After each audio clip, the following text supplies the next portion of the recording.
오늘은 하나님의 정원에 심겨진 나무란 제목으로 우리 시편 92편 함께 우리 살펴보도록 합시다. 시편 92편은 유일하게 시편 중에 안식일의 찬송시라는 제목을 가지고 있는 표르제어를 가지고 있는 시거든요. 여러분들도 성경을 보면 여러분 성경을 보면 92편 그 제일 위에 안식일의 찬송시 이렇게 적혀져 있을 거거든요. 어, 그래서 좀 신기한 시죠. 이 시는 공동체의 그 연대의 회복을 찬양하기도 하고 또 모두가 와가지고 하나님을 찬양하라는 초청까지 있는 찬양이기도 한데요. 그러니까 모든 관계가 회복되고 하나님의 방식으로 이제 함께 하면서 하나님이 허락하신 그 은총을 찬양하는 시, 그런 시거든요. 그래서 이 92편은 여러분 아마 부모님 세대는 많이 부르고 있는 복음성가 중에 시편 92편을 인용한 그 가사가 되게 많거든요. 그만큼 교회 안에서 많은 사랑을 받고 있는 시라는 뜻이기도 할 것 같아요.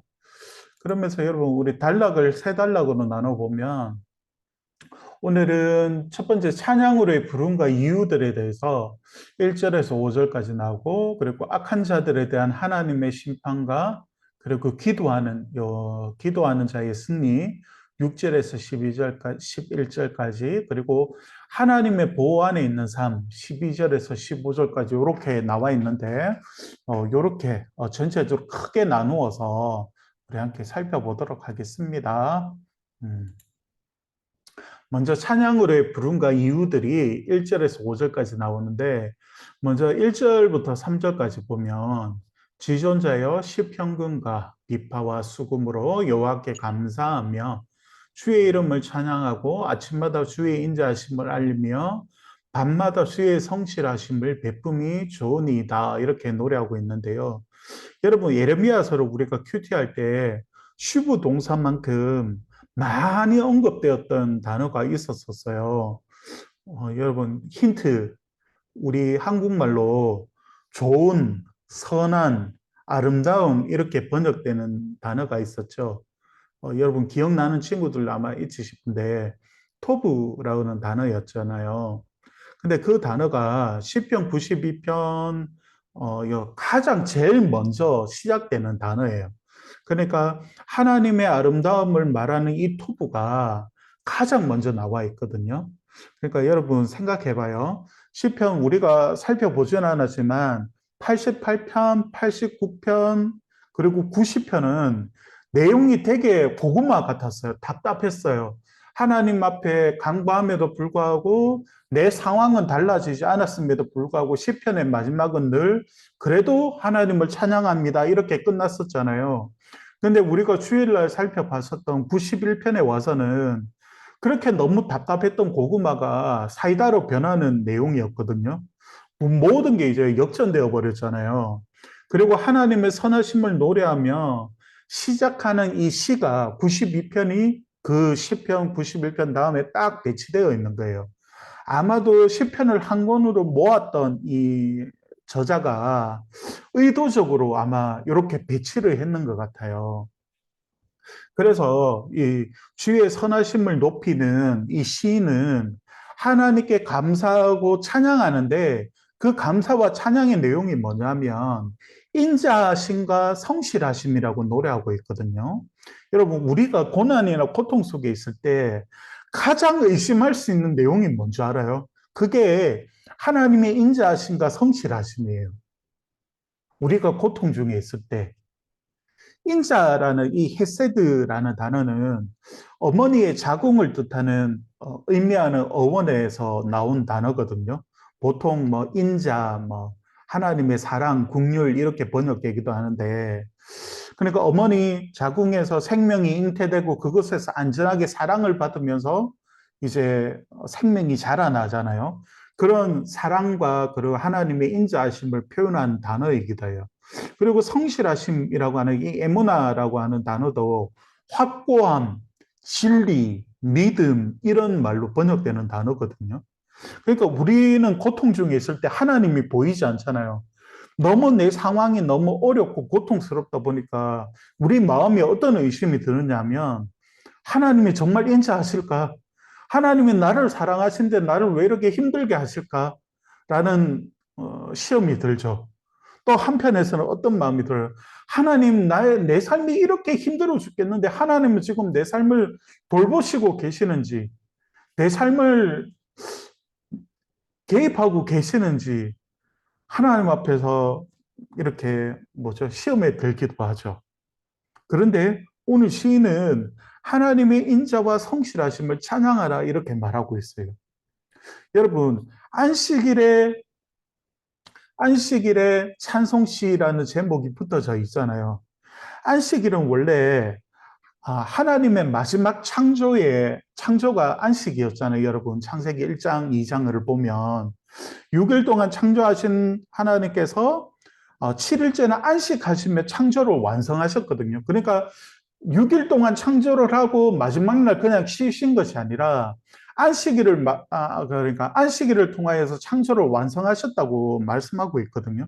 그러니까 다시 말해서 안식일은 하나님의 이 어떤 선하심의 행함을 찬양하고 그리고 예배하는 날인 것이죠. 그리고 하나님은 이 행하신 인자하심과 성실하심의 그 구원을 노래하는 날이 바로 안식일인 것이죠. 여러분, 하나님은 아침마다 인자하심을 알리시는 거 알아요, 여러분? 여러분, 아침에 일어날 때마다 너무 괴롭지 않아요? 오늘도 학교 가야 돼, 오늘도 학원 가야 돼, 이렇게 하면서. 이놈의 누가 공부를 만들어 가지고 이렇게 하면서 여러분 힘들어 하잖아요. 근데 여러분, 우리가 정말 잊고 사는 것이 뭐냐면, 아침마다 눈을 뜨고 새날을 맞이한다는 것이 얼마나 큰 축복인지 몰라요, 여러분. 한 번쯤은 여러분 그렇게 생각해 본 적 있어요? 진짜 내가 아침에 눈을 떴을 때 하나님 앞에 너무 감격하고 감사했던 적이 여러분 있었는지 오늘 이 큐티를 하면서 여러분 성경을 읽으면서 내일 성경을 읽는 친구들은 내일 읽으면서 한번 하나님 앞에 유심히 여러분 삶을 살펴봤으면 좋겠어요. 정말 내가 아침이 주어졌을 때 지금도 내 심장이 멈추지 않고 뛰고 있다는 사실 앞에서 정말 하나님 앞에 감사한 적이 있는지 살펴봤으면 좋겠어요. 세상에는 아침이 되어도 눈을 뜨지 못하는 사람들이 정말 많거든요. 그런데 우리는 하나님 앞에서 이렇게 눈을 뜨고 그리고 하나님께서 우리에게 허락하신 이 새 날을 우리가 살아간다는 것은 정말 감격적인 것이거든요, 여러분. 그리고 하나님은 밤마다 성실하심을 나타나신다 이렇게 노래하고 있잖아요, 여러분. 하나님은 사실 주무시지도 않고 졸지도 않는 분이세요. 그분은 그냥 우리의 우편에서 우리를 지키시고 보호하고 계시는 분이시거든요. 어제 시편에서는 뭐라고 했어요? 하나님께서 우리의 그늘이 되시고 도움이 되시고 또 그분의 눈이 항상 우리를 향하여 있다고 말하고 있었잖아요. 하나님은 그런 분이시거든요. 그리고 나를 위해서 보이지 않지만 내가 밤이라고 생각하는 그 고난의 시간에도 그 고통의 시간에도 하나님은 일하고 계시거든요, 여러분. 우리 눈에 안 보이고 내가 확인하지 못했을 뿐이지 하나님은 정말 밤과 같은 우리의 인생의 어려움 속에서도 하나님은 계속해서 일하고 계셨거든요. 성실하시게. 한 번도 쉬지 않으시고 이런 하나님의 인자하심과 성실하심을 여러분 정말 맛보았으면 좋겠어요. 그러면서 여러분 4절에 보면 여호와여 주께서 행하신 일로 나를 기쁘게 하셨사오니 주의 손이 행하신 일로 말미암아 내가 높이고 외치리이다. 그리고 5절에 보면 여호와여 주께서 행하신 일이 어찌 그리 크신지요 주의 생각이 매우 기쁘시니이다. 4절 5절의 찬양의 이유가 더 나오는데 행하신 일과 행적을 찬양하라고 했잖아요. 요 행하신 일과 행적이 뭐냐면 크게는 하나님의 창조일 수 있고 또 이 시편 92편만 보자면 하나님께서 행하신 구원을 말하는 것이거든요. 그래서 여러분, 안식일에 찬송시라는 표제어가 붙었을 때는 안식일을 단순한 여러분 쉼의 날이 아니거든요. 하나님의 창조와 구원을 기념하는 날이라고요. 그래서 시편 기자는 하나님이 행하신 일과 그 행적을 찬양하라 이렇게 할 때 하나님의 창조와 그리고 하나님의 그 구원을 노래하라라고 우리에게 요구하고 있는 것이죠. 그런데 마지막 부분을 보면 주의 생각이 매우 깊으시니다. 계속 왜 기쁘시니다 이 말이 기쁘다라는 말로 발음이 자꾸 될까요? 아무튼 매우 기쁘심을 노래하고 있는데요. 그분의 구원을 경험하면 하나님의 생각이 얼마나 깊으신지 인정할 수밖에 없는 거 아세요, 여러분?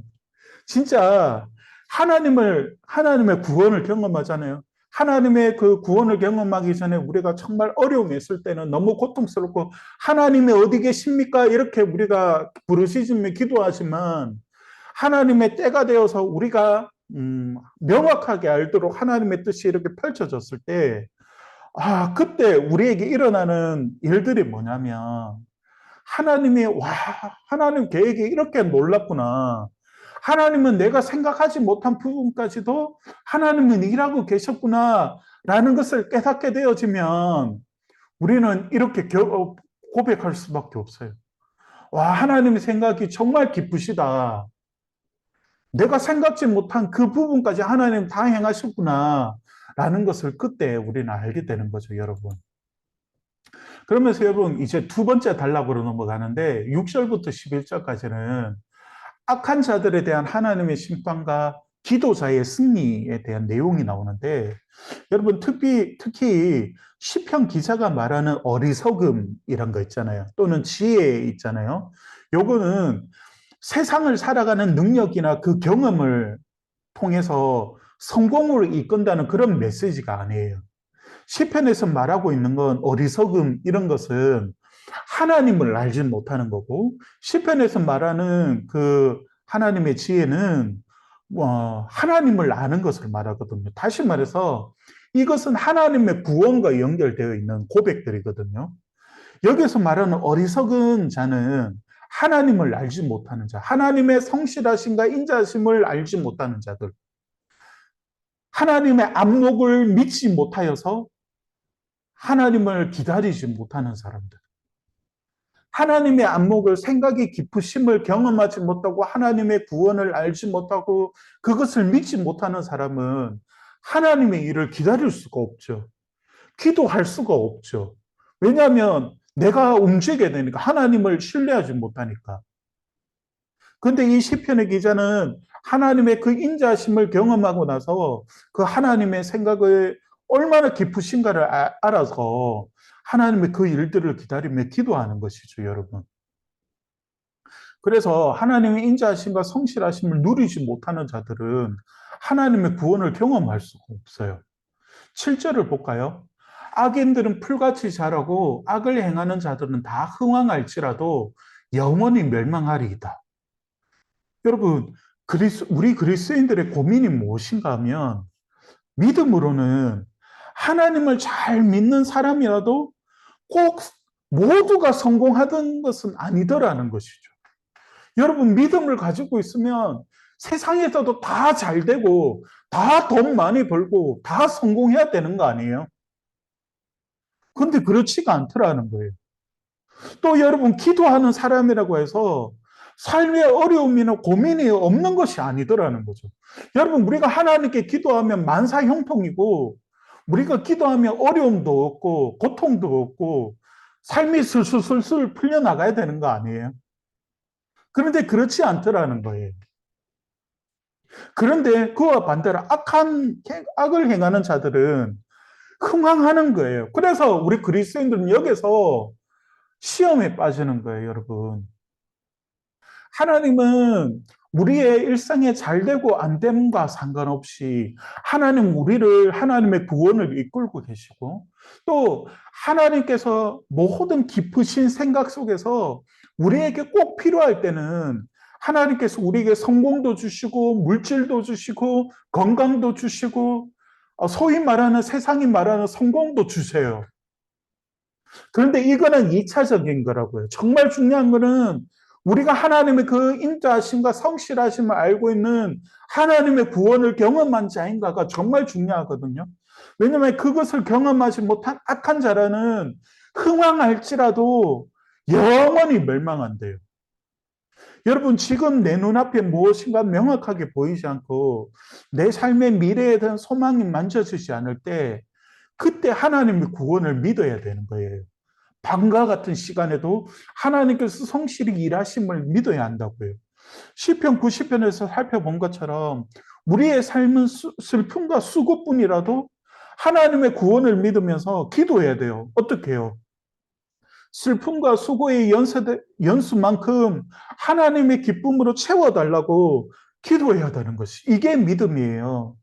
그러면 낮에는 하나님의 인자하심으로 밤에는 주의 성실하심을 알리면서 하나님의 구원을 우리에게 베풀어 주시는 거죠. 이것이 하나님 백성들의 삶이에요, 여러분. 진짜 이게 하나님 백성들의 삶이거든요. 우리는 이 세상에서도 하나 잘 되었다고 만족하며 살아가는 만큼 어리석은 자가 되면 안 돼요. 여러분, 우리가 잘 되면 하나님 앞에 더 감사해야죠. 감사하는 게 맞아요. 우리 성공할 수 있거든요. 그러면 우리도 성공을 통해서 하나님 앞에 감사하면 되는 거예요. 하지만 진짜 우리의 믿음이 어디서 드러나냐면 고통과 어려움 속에 있을 때. 그때 하나님의 구원은 진짜 드러나는 거거든요. 우리는 긴 안목으로 인도하시는 하나님의 신실하심으로 기뻐하는 자들이 되었으면 좋겠어요. 그러면서 여러분 9절에 보면 여호와여 주의 원수들은 패망하리이다. 정령 주의 원수들은 패망하리니 죄악을 행하는 자들은 다 흩어지리이다. 이게 기도하는 자와 그리고 자신을 믿고 하나님을 의지하지 않는 악인들의 삶이에요. 여러분, 이렇게 우리 인생들은 잘나 보여도 조금 앞을 내다보지 못하는 어리석은 자들이거든요. 그리고 죽음 이후에 하나님의 심판이 있다는 사실을 어리석은 자들은 알지를 못해요.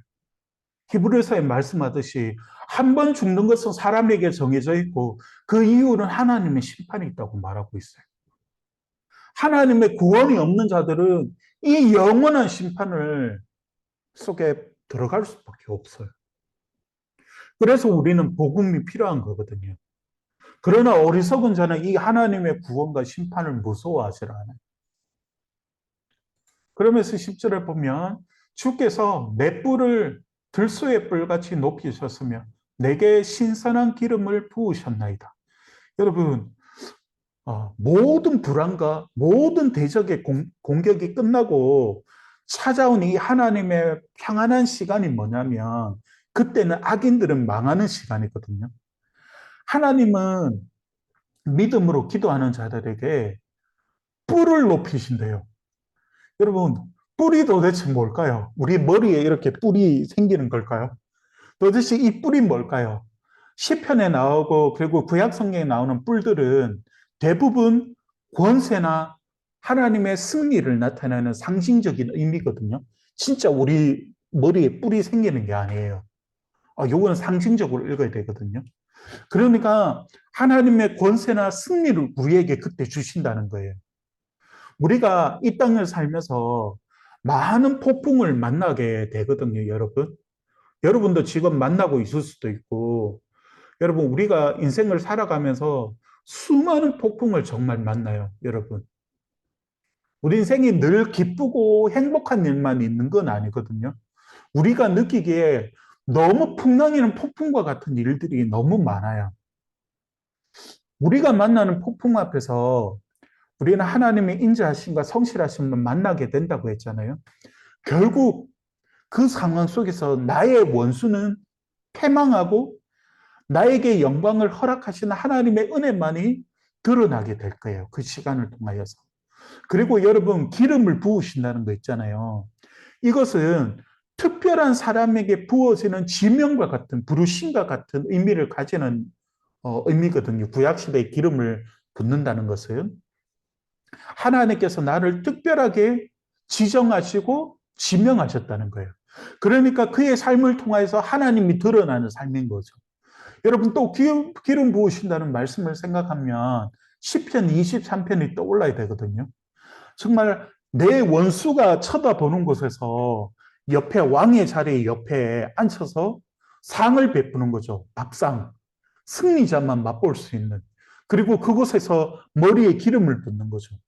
아, 이 사람은 나의 사람이다라고 하는 걸 나타내는 거거든요. 이것만큼 영광이 어디 있겠어요? 하나님께서 우리를 이렇게 뿔을 높이시고 우리에게 기름을 부으시는 거죠. 우리를 모든 사람들이 보는 앞에서 그렇게 만들어 주신대. 여러분 에스더라는 성경을 보면 하만이라는 사람이 유대인을 몰살시키려고 하거든요. 페르시아라는 나라 속에서. 여러분 우리가 에레미야서 말씀 봤잖아요. 바벨론으로 포로로 끌려가잖아요. 그 바벨론이 무너지고 그곳에서 흥황하는 민족이 페르시아였어요. 그런데 이 페르시아의 그 총리와 같은 사람 중에 한 명이 하만이었는데 이 하만이 유대 민족을 몰살시키려고 했어요. 그런데 하나님의 긴막히신 간섭이 하만이 보는 앞에서 모르드게를 높여주세요. 그리고 모르드게를 죽이려고 했던 그 나무에 하만이 달려서 죽게 돼요. 이게 하나님의 심판의 방법이고 우리에게 보여주시는 하나님의 승리의 방법이거든요, 여러분. 하나님 분명 우리에게 구원을 주세요. 분명 내 뿔을 높이시고 기름을 부으시고 내게 승리를 주시는 하나님이심을 여러분 믿으시길 바랍니다. 그러면서 여러분 11절에 보면 내 원수들이 보응받는 것을 내 눈으로 보며 일어나 나를 치는 행악자들이 보응받는 것을 내 귀로 들었도다. 하나님 분명하게 이렇게 보여주세요. 그러면서 여러분 우리 마지막 세 번째 단락으로 넘어가는데 하나님의 보호 안에 있는 삶을 통하여서 12절에서 15절까지 그 승리의 내용들이 나오는데 먼저 12절에서 14절을 목사님 빨리 읽어볼게요. 의인은 종려나무같이 번성하며 레바논의 백향목같이 성장하리로다. 이는 여호와의 집에 심겼으며 우리 하나님의 뜰 안에서 번성하리로다. 그는 늙어도 여전히 결실하며 지력이 풍족하고 빛이 청정하니 이렇게 노래하고 있잖아요. 결국 악인들은 패망하지만 의인들은 하나님의 보호 아래 안전히 거할 뿐만이 아니라 열매를 맺는데요. 결국 하나님에 대한 믿음을 확정하는 이 시에서 어떻게 말하고 있냐면 시편 1편에서 나왔던 시냇가에 심겨진 나무처럼 번성하고 성장으로 나와 있죠. 번성하고 성장하고 결실하며 청정함을 노래하고 있어요. 이게 결국 우리들이 누려야 할 것이거든요. 그리고 그들에게 늙음이 상관이 없어요. 늙어도 결실할 수 있대요. 힘이 없어도 결실할 수 있대요. 나이와 상관없이 하나님께서 열매 맺도록 인도해 주신대요. 왜냐하면 하나님은 변함이 없으시거든요. 낮에는 인자하심으로 밤에는 죄의 성실하심으로 하나님이 일하셨거든요. 하나님께서 우리에게 그런 것을 주시는 거예요, 여러분. 우리가 잘나서 이렇게 번성하고 성장하고 청정하고 늙어도 결실하고 이런 거 아니에요. 하나님이 밤에도 성실하심으로 일하셨기 때문이에요. 그러면서 여러분 마지막 15절에 읽으면서 오늘 마치도록 합시다. 여호와의 정직하신가 나의 바위 되신가 그에게는 불의가 없음이 선포되리로다. 결국에는 우리 삶을 통해서 하나님이 어떤 분이신가를 드러내실 거예요. 목사님이 가끔 기도할 때, 대표 기도할 때, 여러분 헌금 기도할 때 여러분의 삶을 통해서 하나님의 선하심과 살아계심을 드러내달라고 기도하는 게 바로 이 성경 말씀 때문이거든요. 그래서 여러분의 삶을 통하여서 정말 하나님의 정직하신가, 그리고 바위 되신가, 그리고 그에게 불의가 없음이 여러분의 삶을 통하여서 드러나기를 주의 이름으로 축복합니다. 자, 오늘은 이렇게까지 하고 우리 선진 선생님, 우리 김효 베스, 야베스, 연우, 시우리, 심은영 집사님, 오묘 우리 함께 오늘 해주셔서 감사합니다. 오늘은 이렇게 마치도록 합시다. 안녕.